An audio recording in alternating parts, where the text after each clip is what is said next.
방송에서 제공하는 투자 정보는 투자 판단에 대한 조언입니다. 방송에서 제공하는 주식의 가치, 가격 상승 및 가격 하락에 대해서는 방송사에서 보장하지 않습니다.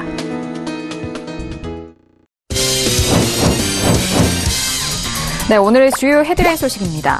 국책 연구기관인 KDI가 내년도 경제 성장률 전망치를 올해보다 낮은 2.6%로 하향 조정했습니다. 이는 지난 5월에 내놨던 예상치보다 0.1%포인트 낮춘 것으로 KDI는 제조업 성장의 둔화와 건설업의 부진이 지속되면서 우리 경제의 성장세가 점차 약화되고 있다고 평가했습니다. 정부가 대기업과 중소기업의 상생을 위한 협력 이익 공유제를 도입하기로 했습니다. 기업 간 공동 프로젝트를 추진해 얻은 이익을 판매액이나 수량 등 사전 약정에 따라 공유하는 제도로 정부는 해당 제도를 도입한 기업에 세제 혜택 등 최대 21개의 인센티브를 제공할 방침입니다. 아시아나항공의 올해 3분기 영업이익이 전년 동기 대비 15% 감소한 1,010억 원으로 집계됐습니다. 아시아나항공은 고유가 영향으로 유류비 지출이 늘면서 영업이익이 감소했지만 4분기에는 중국 노선의 회복세와 유럽 노선 실적 호조 등으로 수익성이 개선될 전망이라고 밝혔습니다.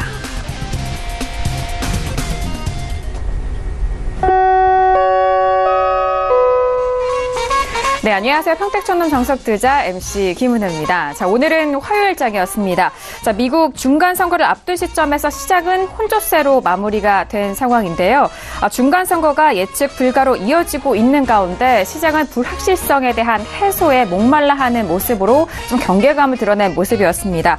자, 어제장에 이어서 오늘장도 수급상은 개인이 이끌어가고 있었던 상황인데요. 자, 코스피 지수는 강보합으로, 코스닥은 약보합으로 마감이 된 상황입니다. 자, 이번 3분기 부진한 실적을 발표한 애플에 대해서 모건 스탠리 쪽에서는 여전히 보수적인 의견을 내비치면서 어제장 나스닥에 대한 부분도 지수 하락을 견인한 상황이었고요. 오늘 우리 시장은 그 영향을 받으면서 삼성전자와 SK하이닉스 역시나 하락세가 이어진 상황이었습니다. 자, 우리 시장 내 또렷한 모멘텀이 부재한 가운데 대외적으로는 FOMC 회의와 그리고 미중 무역 분쟁에 대한 우려감이 계속적으로 장기화되고 있는 상황인데요. 자, 오늘도 정석투자와 함께 하시면서 오늘 시장에 대한 정리와 그리고 내일 시장에 대한 대응 전략까지도 꼼꼼하게 확인해 보시길 바라겠습니다. 자, 그럼 오늘 시장 흐름 정리합니다. 시작해 보시죠. 네, 오늘 코스피 지수는 전일 대비 0.61% 상승한 2089.62의 장을 마칩니다. 코스닥 지수는 전일 대비 0.06% 하락한 691.55의 장을 마칩니다. 유가증권 시장에서는 개인과 외국인의 동반 순매수, 반면 기관 홀로 순매도 이어갑니다. 코스닥 시장에서는 개인 홀로 순매수, 반면 기관과 외국인은 동반 순매도 이어갑니다. 코스피 시가총액 상위 종목 확인합니다. 앞서 말씀드렸듯이 삼성전자와 SK하이닉스 오늘 하락세로 이어가면서 삼성전자는 43,750원에 SK하이닉스는 71,100원, 그리고 셀트리온은 오늘 강보합 마감으로 241,000원에 오늘장 마무리가 됐습니다. 코스닥 시가총액 상위 종목도 확인합니다. 셀트리온 헬스케어를 비롯한 대부분 좀 혼조세를 보였었던 상황인데요. 신라젠 같은 경우에는 하락세로, 셀트리온은 상승으로 마감이 되면서 72,300원에, 신라젠은 74,800원에 오늘장 마무리가 됐습니다. 네, 본격적으로 오늘장 정석투자 시작해보도록 하겠습니다. 화요일 저녁도요. 학과장 정영 대표님과 함께 이어가 보도록 할게요. 학과장님 어서 오세요. 네, 안녕하세요. 네, 반갑습니다. 자, 이제 오늘부터 미국의 중간선거가 치러질 예정입니다. 좀 혼조세로 좀 마무리가 됐는데, 무엇보다도 이런 상황 속에서 학과장 정유 대표님의 시황 분석 많은 분들이 기대하실 것 같은데, 먼저 인사 말씀 들어볼까요? 네, 오늘은 이상한 말을 약간 더 길게 하겠습니다. 첫 번째 말씀드릴 것은, 오늘 시황 코너에서 이제 개인 투자자들이 궁금해하는 이런 것들에 대해서 정리해서 말씀드리겠고요. 그리고 제가 이제 며칠 전부터 계속 분석한 게 있어요. 저는 뭐 항상 분석을 합니다. 잠잘 때 빼고는 거의 분석하는데, 주식 투자는 앞으로 1년에서 1년 반, 자산 관리는 2년에서 3년 정도, 이게 어떤 한 개인에게 엄청난 그 노후에 영향을 줄 것 같고요. 더 나아가서는 한 가정에 상당히 영향을 줄 것 같습니다. 외람된 말씀이지만 그걸 제대로 분석해서 예측하고 전달해 줄 사람이 우리나라에 많지 않은 것 같습니다. 뭐 저 혼자라고만 얘기할 수는 없겠죠. 하지만 제가 그 역할을 해야 될 것 같습니다. 그래서 저는 중간에 그만두고 싶어도 못 둬요. 아마도 제가 이제 갑자기 그만두면 정말 충격받을 사람들 많을 것 같아서 당분간 계속 하겠다는 거 말씀드리겠고요. 강연회 때 만나면 그런 얘기를 많이 하세요. 나는 평택촌놈을 혼자만 알고 싶다. 그래서 아주 사이가 좋은 사람한테는 얘기를 하지만 조금이라도 불편한 사람, 특히 싫어하는 사람한테는 저를 절대 얘기 안 한다 그러더라고요. 그 마음 알아요. 충분히 압니다. 그런데 지금 대한민국의 개인 투자자들의 거의 한 99%는 절망적이에요. 너무 안타깝잖아요. 그러니까 지금이라도 어차피 뭐 지금 안다고 한들 대응하기 쉽진 않겠지만 지금이라도 여러분들 그 주변에서 고통받고 있는 많은 개인 투자자들에게 알려주시기 바라겠고요. 그렇다면 제가 정말로 최소 1년에서 1년 반 동안 최선을 다해서 위험관리 플러스 수익축을 해드리겠고요. 저를 뭐 오랫동안 보신 분들 그리고 연세가 한 어느 정도 있으신 분들은 딱 사람 보면 알잖아요. 저는 허언이 없습니다. 그리고 터무니없이 틀리지 않습니다. 시장이 정상이면 정확하게 적정합니다. 그러니까 믿고 잘 따라오시기 바라겠고요.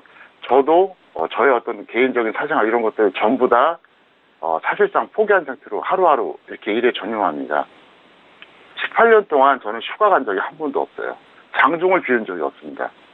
누가 시킨 건 아니에요. 하지만 그게 남의 돈을 관리하는 사람의 자세라고 생각합니다.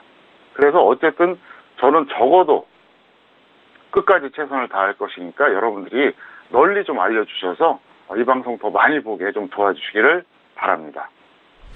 네, 오늘 인사말 많은 분들이 또 보고 계시는 만큼 또 인사말 많이 좀 참고를 하셨을 것 같은데요. 자, 오늘도 1시간 알차게 준비했으니까요. 끝까지 함께 시청해 주시길 바라겠습니다. 자, 그럼 1교시로 바로 들어가 보도록 할게요. 오늘의 1교시는요. 시황 분석론이 기다리고 있습니다.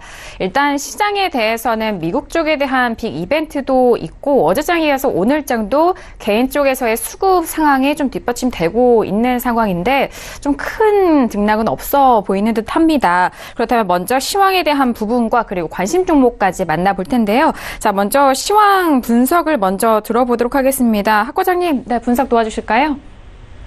네, 시황 코너는 오늘 약간 더 길게 할 수도 있습니다. 그래서 교육 부분하고 상담 부분은 좀 짧더라도 이해해 주시기를 바랍니다. 먼저 오늘장 분석을 하면 간단합니다. 코스피는 혼조세 이후에 상승 마감했고요. 코스닥은 이제 약보합 마감했는데 사실 코스피가 올라간 것은 프로그램 매수가 원인입니다. 결정적으로. 그래서 프로그램 매수라고 하는 것은 그 개인 외국인 기관하고 좀 다른 메커니즘입니다. 그래서 어떻게 보면 운이 좋았다 이렇게 볼 수 있겠고요. 코스닥은 외국인과 기관이 매도했으니까 하락하는 게 정상이죠.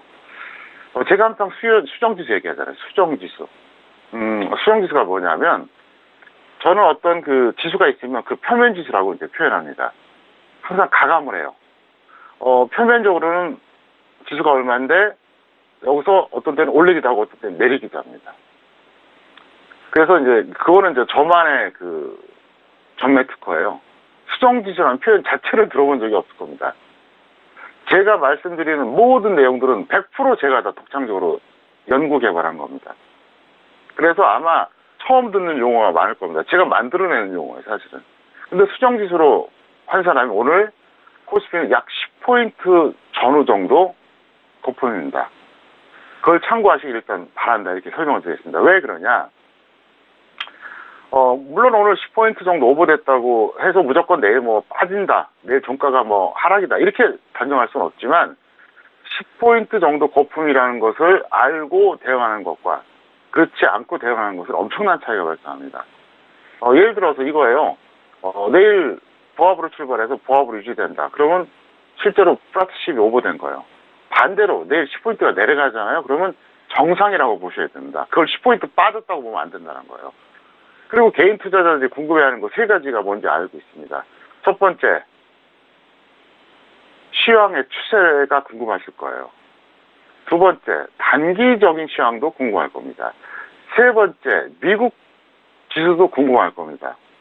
맞지 않습니까? 그 세 가지를 제가 지금부터 요약해서 전달해 드리겠습니다. 첫 번째, 추세적인 시황부터 말씀드리겠습니다. 차트 보시겠습니다.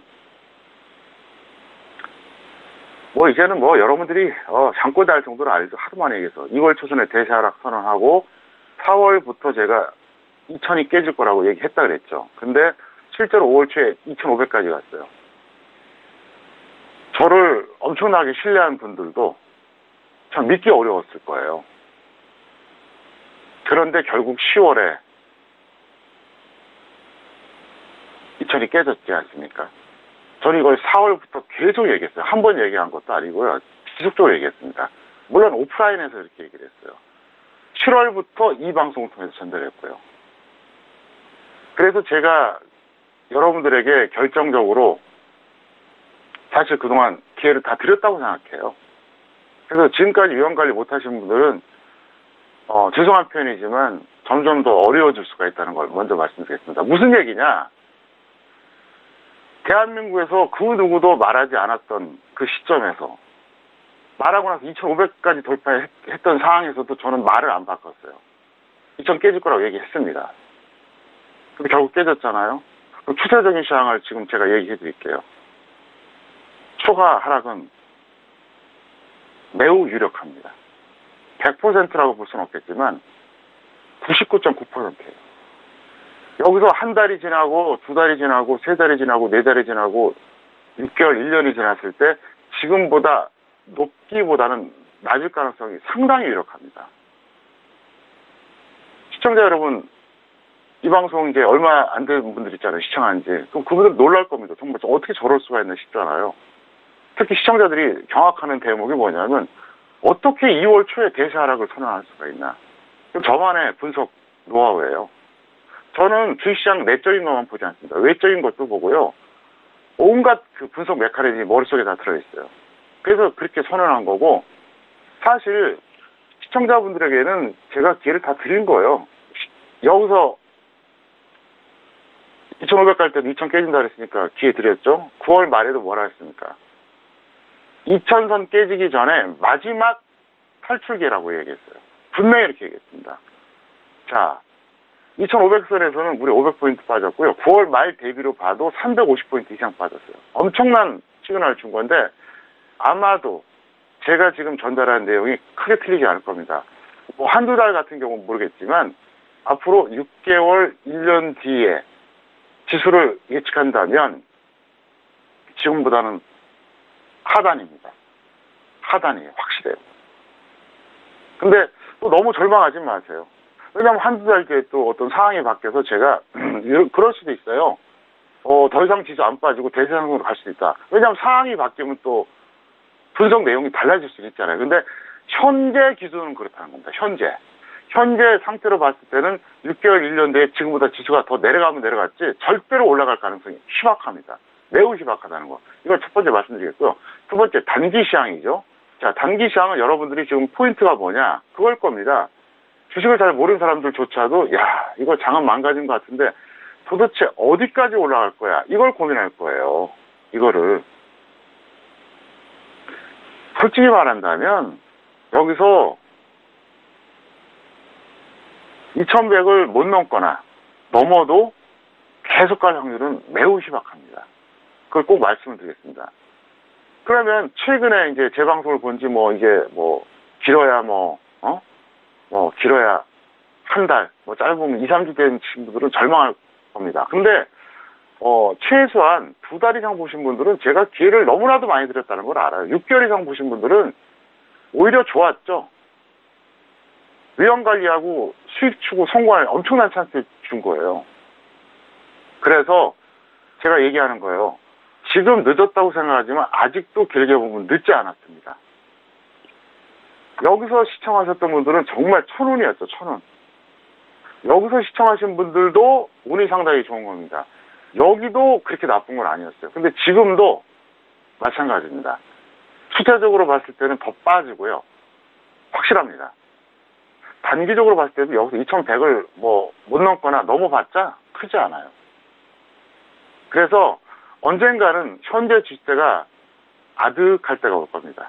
그리울 때가 올 거예요. 왜냐하면 지금 지수대에서 자 여기서 여기를 보면 어때요? 아득하죠. 그립잖아요. 현재 지수도 그렇게 느껴질 때가 온다는 거예요. 그걸 명심하세요. 그 다음에 미국 시장 말씀드리겠습니다. 사람들은 미국 시장에 왜 관심 가는지 전 이해가 안 돼요. 제가 2월부터 뭐라고 얘기했죠? 2월부터 얘기했어요. 미국 시장 신경 쓰지 말아라. 왜? 아무 상관없다. 자, 실제로 어떻게 됐습니까? 다우지수는 10월 초에 고점이었어요. 다우지수. 나스닥은 8월 말에 고점이었어요. 근데 우리나라 고점이 언제였죠? 코스피, 코스닥 모두 다 1월 말이었습니다. 무슨 얘기냐? 미국이 갈 때 디커플링이었어요. 내려갈 때는 커플링이고요. 그럼 왜 그걸 보냐는 거예요. 그리고 제가 그런 얘기 수도 없이 했잖아요.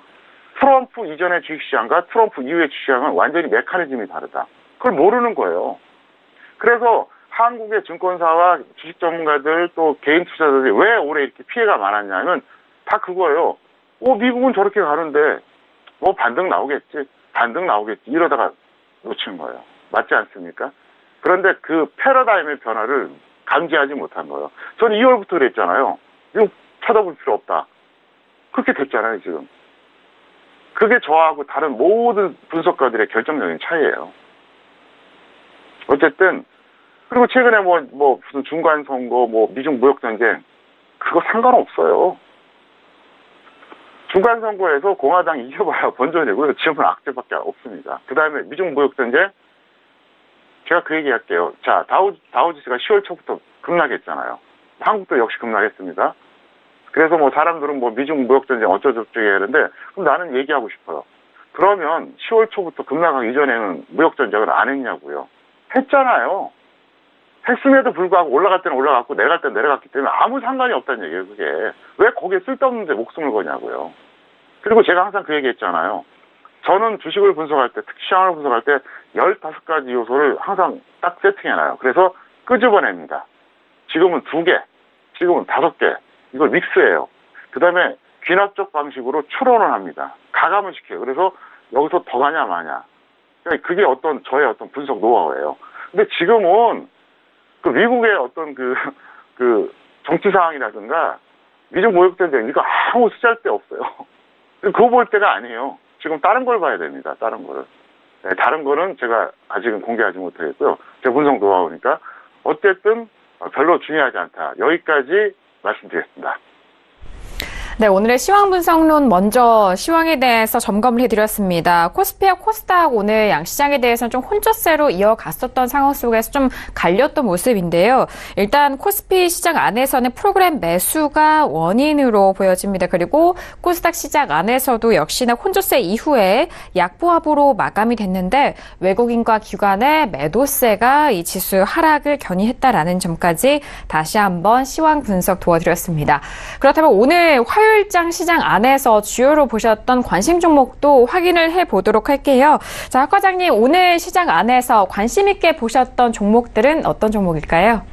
네, 현대위아, 대우조선해양 두 종목을 제가 꼽아봤고요. 간단하게 제가 설명을 하겠습니다. 맞습니다.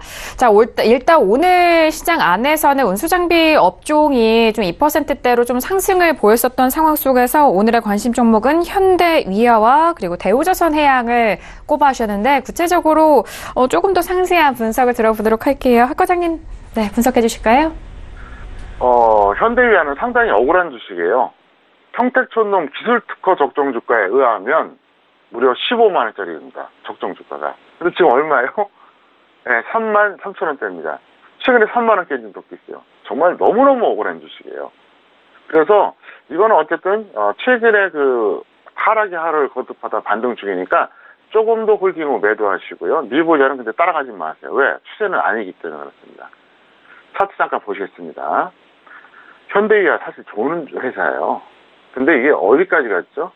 네, 한때 여기까지 갔습니다. 그러니까 무려 20만 원이 넘어갔어요. 월봉 차트로 보여드릴까요? 월봉 차트로 본다 그러면 이게 무려 23만 원대 같습니다. 엄청나죠? 23만 원대. 여기까지 갔던 주식이 여기까지 떨어진 거예요. 무지막지하죠. 대략 한 8분의 1 토막 난 거예요. 진짜 이게 엄청나게 빠진 거예요. 왜 이렇게 빠졌을까요? 이유는 하나죠. 자동차 업종이 안 좋기 때문에 그래요. 자동차 완성차 업체들이 안 좋으니까 당연히 부품 회사들이 좋을 리가 없죠. 그럼 현재 이 회사의 그럼 가치가 떨어지냐? 그건 아닙니다. 그래서 아마 여러분들이 좀 혼란스러울 겁니다. 아니, 현대위아 좋은 회사인데 도대체 왜 떨어지는 거야? 주식을 몰라서 그래요. 주식에서 첫 번째가 뭘까요? 시황입니다. 주식 투자의 80%는 시황이에요. 지수가 빠지면 연동이 되기 때문에 그렇습니다. 유동성이 줄어들기 때문에요. 두 번째가 뭐냐? 업황이에요. 현대위아 같은 경우는 사실 이중고죠. 자, 지수도 안 좋아요. 업황도 안 좋아요. 할 리가 없죠. 저평가된데도 불구하고. 그래서 여러분들이 이걸 따져야 된다는 거예요. 제가 항상 얘기하잖아요. 하수들이 제일 좋아하는 게 차트예요. 그 다음에 주식을 조금 알면 이제 가치를 논합니다. 그 다음에 심리적인 어떤 그 단기적인 어떤 흐름을 파악하고요. 그 다음에 바로 수급을 봅니다. 수급은 결국 유동성, 시황이거든요. 그래서 현대위아 같은 경우는 어쨌든 지금 여태까지 홀딩한 분들은 억울하니까 좀 더 홀딩했다가 매도하고요. 밀보전 따라가지 말았다가 설명하겠고요. 다만 현대위아는 언젠가는 중장기 저점에서 강력 매수단이 될 겁니다. 다만 그게 한두 달 뒤가 아니라는 거예요. 그걸 말씀드리겠고요. 두 번째, 대우조선해양입니다. 이건 보유자는 매도 관망해 주시고요. 미보유자는 관망인데 차트 보시겠습니다. 대우조선해양 같은 경우에는 저는 이거 빠져나오기 반등이라고 보고 있거든요. 물론 최근에 뭐 조선업황이 좋아진다, 뭐 어쩐다 얘기가 나오고 있는데 저는 그렇게 생각해요. 아직은 시기상조다. 네, 변수도 많고요. 그리고 또 한 가지가 뭐냐면은 조선업황이 좋아진다 한들 지수가 안 좋으면 소용이 없어요. 그런데 이 주식 같은 경우는 사실은 굉장히 많이 반등이 나왔는데 저는 이거 빠져나오기라고 봐요. 자, 감자가 여기서 됐습니다. 그리고 나서 여기까지 빠졌어요. 근데 여기서 여기까지 올라갔는데 솔직히 말해서 차트 올라가는 것만 보면 뭐 무지막지한 호황처럼 보이잖아요. 근데 그게 아니에요. 네, 그게 아니란 얘기입니다. 제 판단으로는 이거 전형적인 빠져나오기 반등이에요. 네, 물렸던 외국인이나 기관들이 한번 올려야 되거든요. 자, 좀 더 넓게 한번 볼까요? 보세요. 이걸 보시면 정확할걸요. 자, 단기적인 것만 보면 많이 올라갔네? 이렇게 생각이 들죠. 자, 중장기적으로 보세요. 엄청나게 빠졌습니다. 월봉으로 볼까요? 한때 이게 환산주가로 32만 원대까지 갔었습니다. 32만 원대 갔던 게 얼마까지 빠졌냐? 18,000원. 이게 한 몇 배예요 도대체? 무지막지하게 빠졌죠. 그러니까 이게 월봉 차트인데 쉽게 말하면 뭐 여기서 말할 것도 없고 이쯤에서 들어왔던 기관들 외국인들 분명히 있거든요. 그리고 그 과정에서 여기서 감자를 2번씩이나 했어요. 2번 무려. 오죽하면 감자하겠습니까? 기업 상황이 안 좋으니까 감자하잖아요. 그리고 나서 일봉 차트 보겠습니다. 제 눈에는 이거 빠져나오기 반등이에요. 그래서 절대로 여기서 속으면 안 되거든요. 그래서 여러분 절대로 이거를 따라간다거나 그런 위험한 행동은 하지 않기를 바랍니다. 네, 오늘의 관심 종목은 두 가지였습니다. 현대위아와 그리고 대우조선해양이었는데요. 현대위아 같은 경우에는 보유자는 조금 더 홀딩 이후에 매도에 대한 의견과 그리고 미보유자에 대해서는 관망 의견 주셨습니다. 그리고 대우조선해양 같은 경우에는요. 보유자는 현재 부근에서 매도 후에 관망이고요. 미보유자 역시나 관망에 대한 의견까지 드렸으니까요. 오늘 관심 종목으로 꼽아주신 두 종목에 대한 분석도 꼼꼼하게 참고해 보시길 바라겠습니다. 자, 지금까지 1교시 시황분석론 정리 도와드렸습니다. 네, 오늘의 2교시로 넘어가 보도록 하죠. 오늘의 2교시는 종목의 역사 시간입니다. 자, 많은 분들이 월요일과 화요일 이 2교시 코너를, 2교시 시간을 참 기다리시는 분들도 많으실 것 같은데요. 어떤 한 종목에 대한 이 복귀와 그리고 이 전의 흐름과 앞으로의 전망도 함께 만나보실 수 있는 시간입니다. 오늘은 어떤 종목에 대해서 역사를 배워볼지 궁금한데요. 자, 학 과장님, 오늘 종목의 역사 어떤 종목에 대해서 배워볼까요? 네. 항상 말씀드리지만 월요일 정석투자 교육, 화요일 종목 히스토리 이거는 김은혜 씨의 아이디어였습니다. 그래서 시청자 여러분들이 정말로 김은혜 씨한테 고마워해야 됩니다. 그리고 우리 PD님이 수락을 해주셔서 제가 하기로 했습니다. 그걸 꼭 말씀드리겠고요. 자, 제목은 뭐냐? 지수 대폭락기 우량주 성공 사례, 바로 대림산업 이야기입니다. 이건 제가 실제 제가 투자한 건 아니고요. 그렇다고 추천한 것도 아닙니다. 다만 이런 거를 여러분들이 알 필요가 있다는 얘기죠. 자, 한국의 주식시장에서 대폭 나니까 두 번 있었습니다. 바로 1998년 그리고 2008년이었습니다. 1998년에는 300포인트가 무너졌어요. IMF 파장 때문에 그렇게 된 거죠. 한때 1000포인트가 넘었다가 90년대 중반에 1000포인트가 넘었었거든요. 그러다가 300포인트가 무너졌습니다. 참고로 저는 1989년도부터 주식 투자를 했어요. 그리고 이제 2008년에 이제 미국발 세계 경제 위기가 오면서 실제로 이제 2000 넘어갔다가 900포인트가 무너진 적이 있었습니다. 그래서 크게 두 번이 무너졌는데 앞으로 이런 어떤 그 무지막지한 하락이 나왔을 때 이때 여러분들이 어떻게 해야 되냐 이걸 미리 말씀드린 거예요. 미리 선교육을 하는 거죠. 한적 대응 전략이 뭐냐? 지수가 추세적으로 하락하잖아요. 그때는 파생이 최적입니다. 현물은요 죽었다 깨어나도 못 벌어요. 정말 예를 들어서 지수가 앞으로 뭐 6개월, 1년 빠진다고 가정해 보세요. 현물만, 그러니까 우리가 흔히 말하는 종목만 하는 사람은요 천신만고 끝에 잘해야 약간 손실, 수익하는 사람 거의 없어요. 대부분 다 엄청난 손실이에요. 이때는 파생밖에 없어요. 선물 옵션밖에 없어요. 특히 선물 옵션이야 뭐 가끔 하는 거지만. 그래서 파생 합리적인 거예요. 그리고 나서 상승 시에는 현물 투자를 하는데 무슨 얘기냐? 이제 더 이상 지수가 빠질 데가 없다. 이럴 때는 우량주 들어가면 됩니다. 실제로 어떤 사례가 있었냐? 바로 대림산업입니다. 제가 이제 수정주가로 환산해서 이제 말씀드리는데 이게 무슨 얘기냐면, 증대를 한다거나 무슨 배당, 이런 것 때문에 주가가 약간 오차가 있는데, 그래서, 환산된 수정주가로 설명을 하겠습니다. 대림산업이 사실은 20년 전에도 우량주였어요. 20년 전에도. 결코 이상한 주식이 아니었습니다. 상당히 우량주였어요. 대림산업이 놀랍게도 1998년에 얼마까지 떨어졌냐? 놀라지 마세요. 1347원까지 떨어졌습니다. 1347원. 그리고 2007년에 최고가가 얼마였었냐? 20만 7,500원이었습니다. 9년 만에 몇 배가 갔었냐? 154배가 갔어요. 154배. 차트 잠깐 보시겠습니다. 자, 왼쪽 동그라미 있죠? 이게 바로 98년에 저점일 때입니다. 그리고 오른쪽 동그라미는 뭐냐? 2007년 처음으로 우리나라가 2000포인트 갔을 때 그때입니다. 무슨 얘기냐? 그 당시 그럼 대림산업이 나빠서 떨어졌냐? 아니에요. 제가 항상 얘기했죠. 주식 투자의 80%는 시황이라고요. 시황이 나빠지는 것은 유동성이 줄어들었기 때문에 그래요. 유동성이 줄어들면 우량주공하고 다 떨어져요. 왜? 주식을 팔라고 하지 살라고 안 하거든요. 그래서 그 당시에도 옛날에 90년대 중반에 대림산업은 정말 저평가된 우량주였습니다. 근데 이게 IMF를 겪으면서 무려 얼마까지 떨어지냐? 1347원까지 떨어졌어요. 그리고 나서 9년 만에 154배 갔습니다. 그러면 154배까지 못 먹어도 10배는 나왔다는 얘기죠. 자, 지금 제가 이런 얘기를 왜 할까요? 왜 하겠습니까? 현물만 하시는 분들은 지금도 늦지 않았다는 얘기예요. 제가 조언한 대로 지금이라도 늦었더라도 파생 교육을 받고 파생 매매를 하세요. 그리고 언젠가 닥쳐올, 그게 언제인지 저도 이제 봐야 합니다. 그 시점에서 잘 보존했다가 저렇게 우량하지만 지수 때문에 억울하게 폭락한 주식 주워 담으면 된다는 얘기예요. 그래서 얘기하는 거예요. 예를 들면 그렇습니다. 1억을 똑같이 투자했어요. 근데 현물만 하신 분들은 예를 들어서 봄에 똑같이 1억이었다.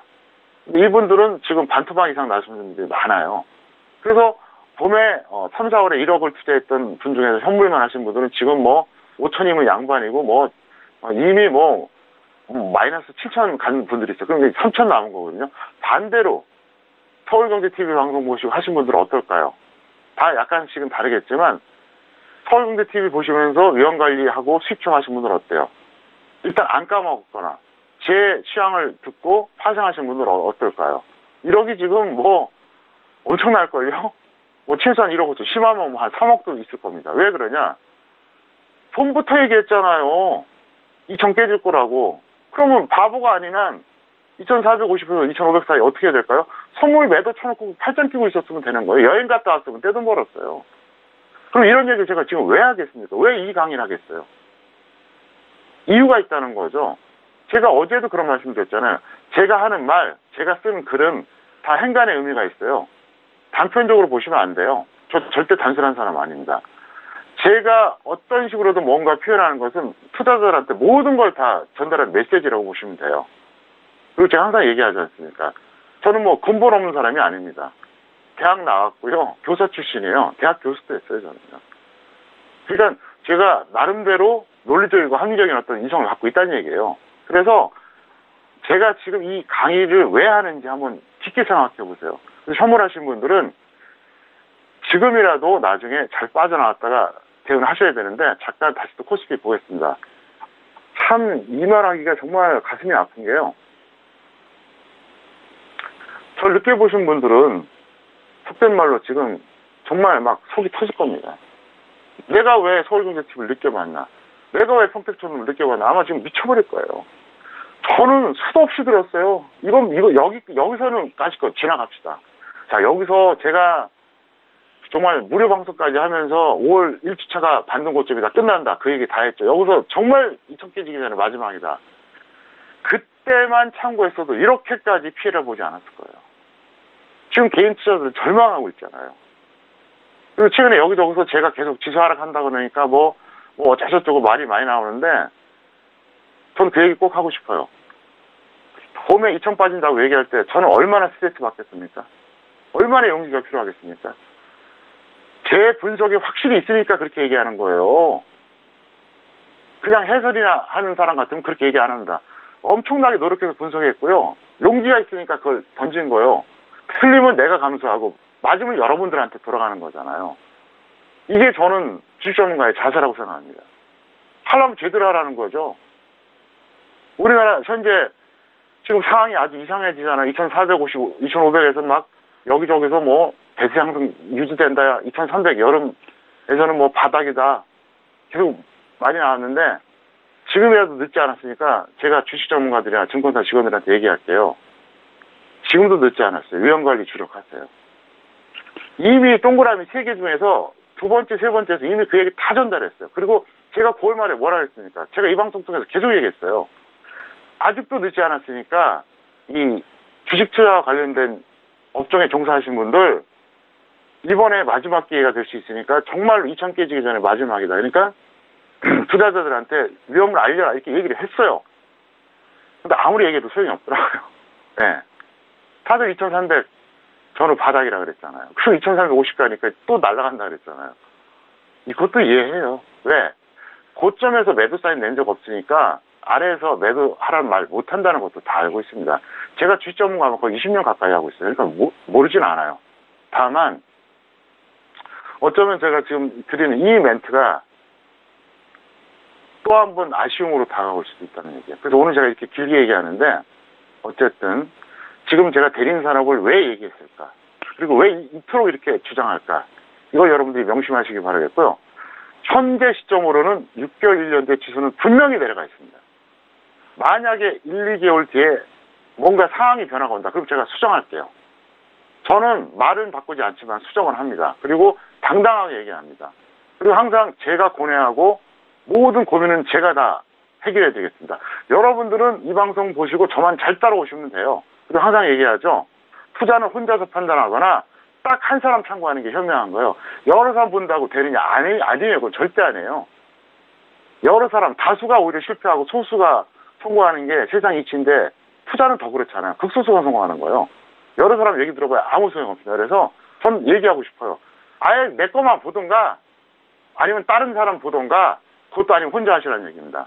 어쨌든 지금까지의 결과치로 봤을 때 신뢰할만 하지 않습니까? 더 최선을 다하겠고요. 저는 항상 여러분들에게 그 얘기를 하고 싶어요. 나는 가족과 친구라고 생각합니다. 이 방송을 보는 모든 분들이 내 가족과 친구라고 생각하고요. 현재 제가 교육하는 내용이 있지 않습니까? 제 자식들이 나중에 볼 거라고 생각하고 지금 방송하는 거예요. 그렇기 때문에 이렇게 최선을 다하는 겁니다. 오늘 내용이 길었는데 종목 상담은 몇 개 안 하더라도 이해해 주시기를 바랍니다.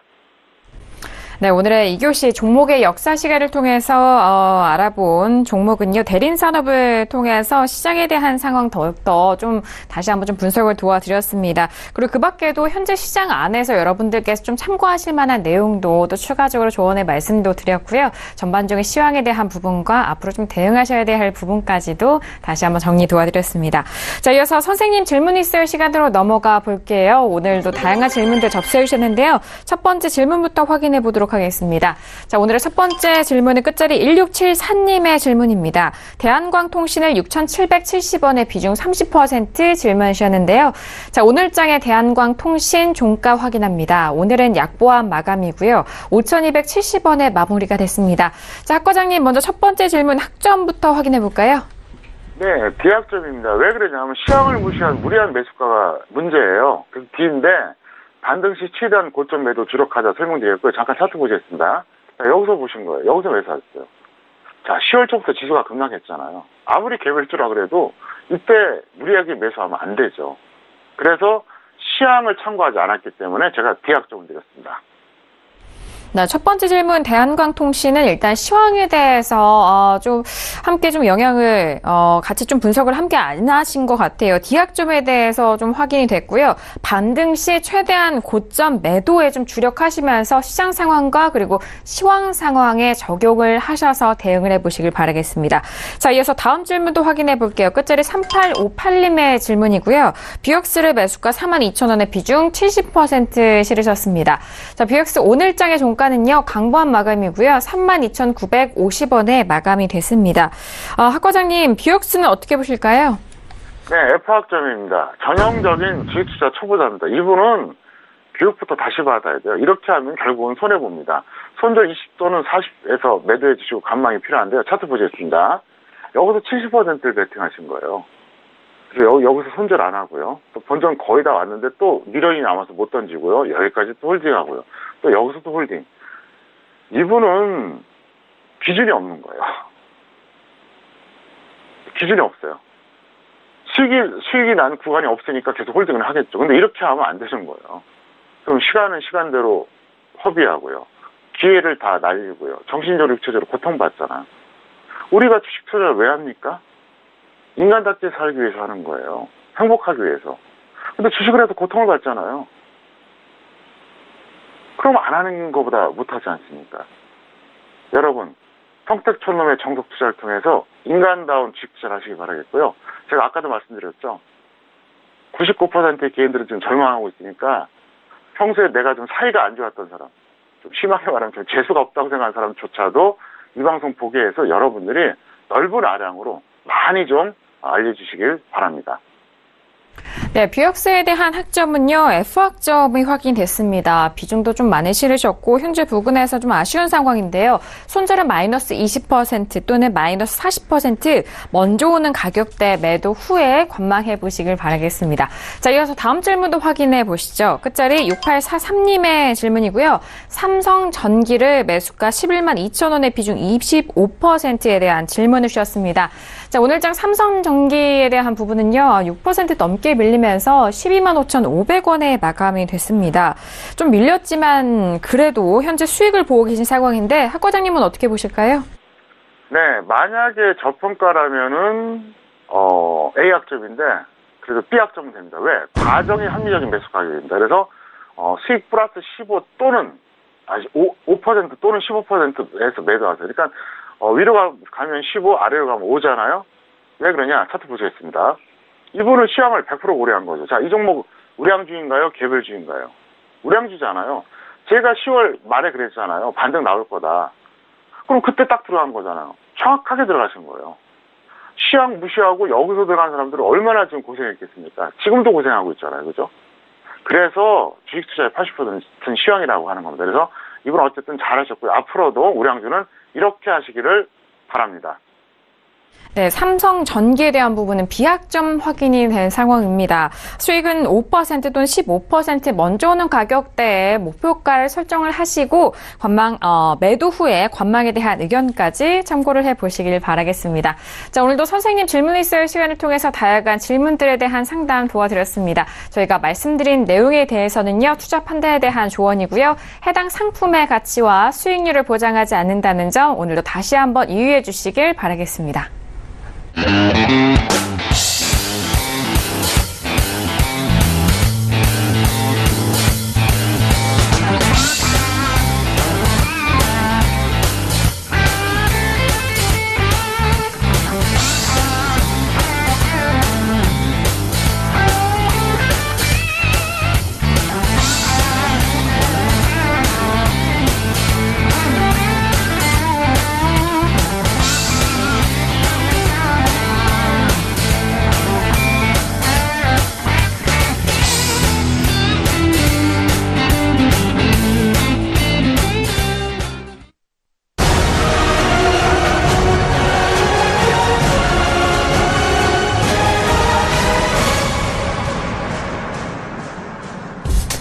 네, 글로벌 시황센터 방다경입니다. 네, 11월 6일 정말 결전의 그날이 되었습니다. 네, 미국 중간선거 우리 시각으로 저녁 7시부터 시작이 됐는데요. 네, 외신을 비롯해서 이 국내 뉴스에도 정말 미국의 중간선거 소식이 도배가 돼 있다라고 말할 수 있을 정도로 많은 뉴스들이 나와 있습니다. 네, CNBC 기사 보시면요. Midterm election outcomes could be growing good news or disaster for markets. 네. 이 중간선거가 증시에 과연 좋은 영향이 될 것인지 혹은 재앙이 될 것인지 이 부분에 대한 예상, 전망들 정말 많이 나오고 있습니다. 네, 트럼프 대통령의 임기 이후 2년 만에 처음으로 국정 운영을 평가하는 첫 선거입니다. 네, 미국 증시는 전 세계에 영향을 끼치는 만큼 이번 선거에 정말 많은 관심이 몰리고 있는데요. 미국 동부 시각으로 7일 새벽 3시 정도, 그리고 한국 시간으로는 오후 정도가 되면 이 윤곽이 나올 것으로 지금 예상이 되고 있습니다. 이번 선거에서는 상원 의원 100명 중에 35명, 그리고 하원 435명, 그리고 주지자 중에서는 36명을 선출하게 됩니다. 네, 지금 하원 의원의 임기가 2년이고요. 상원 의원 임기는 6년입니다. 네, 그러면서 이번에 선거를 치르게 되는데요. 상원은 주로 또 외교나 국방 문제를 다루고 고위관리 공무원 임명과 탄핵 심판권을 다루면서 이 하원은 예산 법안을 심의하는 역할을 맡게 됩니다. 우리나라와 좀 다른 체계이기 때문에 많은 분들 좀 혼란이 있으실 것 같은데요. 이 투표 시간 역시 한국과 달리 시차 때문에 주별로 좀 상이합니다. 50개 주별로 다른데요. 동쪽에서 서쪽으로 이동을 하는 만큼 하와이 주에서 마지막 선거가 이루어지게 됩니다. 네, America First를 지향하는 트럼프 대통령은요, 이민법 아주 강경하게 내세우고 있습니다. 네, 그렇기 때문에 미국 내에서도 이 트럼프의 지지 그리고 그 의견들이 분분한데요. 사실 5일 오전 사전투표에 참여한 인원이 3,100만 명으로 집계가 됐습니다. 2014년에 있었던 중간선거 사전투표에서 2,200명을 크게 웃돌면서 거의 대선 수준의 투표율을 한 40% 이상 육박할 것이다라는 전망이 나오고 있습니다. 사실 이번 선거 결과에 따라서 우리나라 증시에도 큰 영향이 있을 것으로 예상이 되고 있는데요. 뉴욕 증시가 5일 혼조세 마감을 해줍니다. 네, 그리고 유럽 증시와 아시아 증시도 하락세 보였고요. 네, 지금 코스피 역시 혼조세로 시작을 했습니다. 네, 이렇게 증시 전문가들은 글로벌 자금이 중간 선거를 기점으로 미국의 매크로 방향과 또 시장 금리 동향 그리고 추가 정책 부양 가능성을 다각적으로 검토하고 있기 때문이라고 분석을 했고요. 또 브렉시트나 미국의 대선 때 예상 외의 결과가 나온 만큼 이번 선거에도 크게 관심을 기울여야 할 것이다라는 분석 내놓고 있습니다. 네, 그러면서 현재 주식시장을 떠받치고 있는 것은 정치 이벤트다라는 분석도 이어지고 있는데요.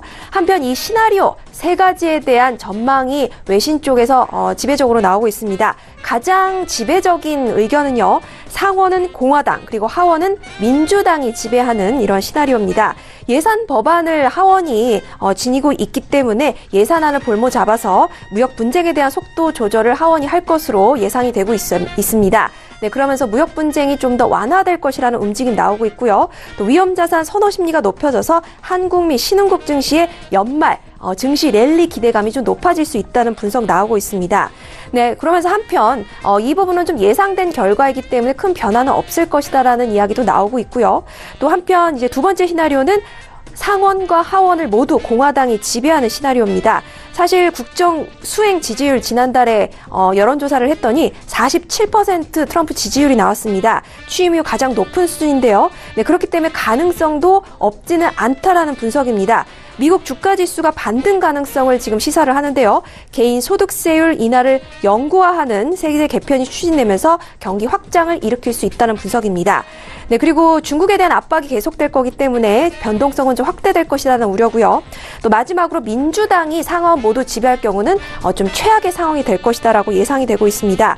인프라 투자에 대한 제한을 둘 가능성 있다라고 보고 있는데요.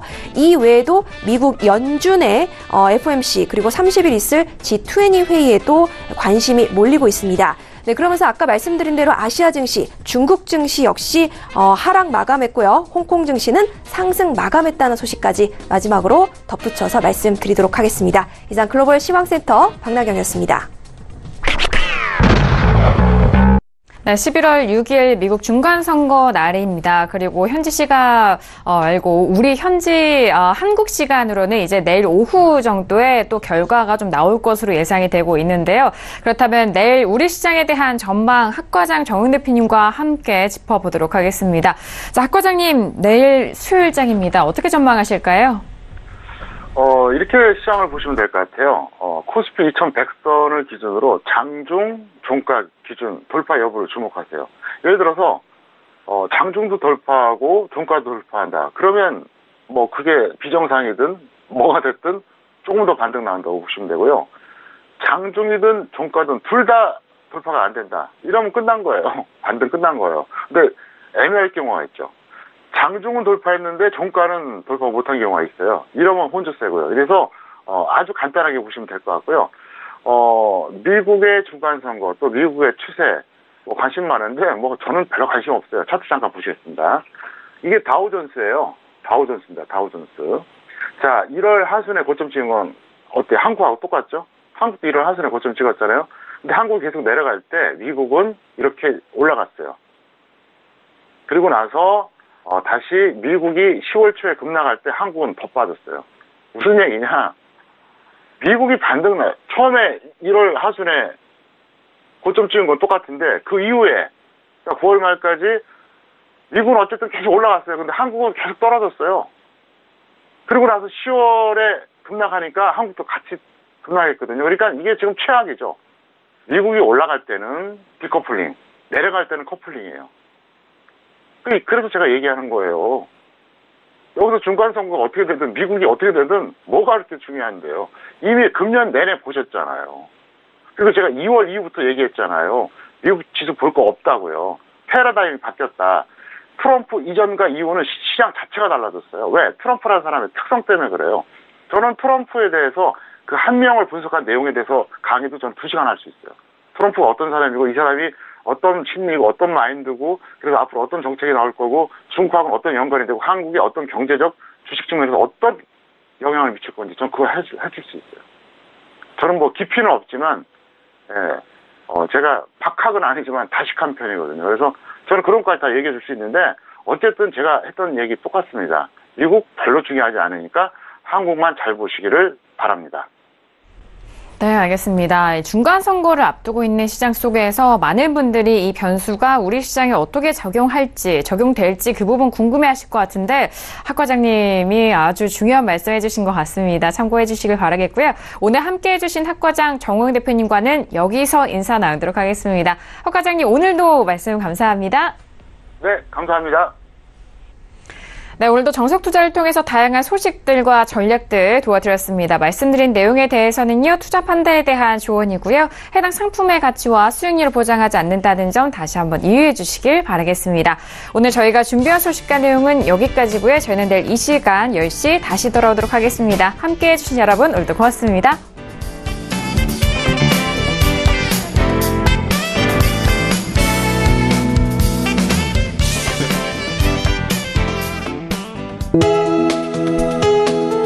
본 방송에서 제공하는 투자 정보는 투자 판단에 대한 조언입니다. 방송에서 제공하는 주식의 가치, 가격 상승 및 가격 하락에 대해서는 방송사에서 보장하지 않습니다.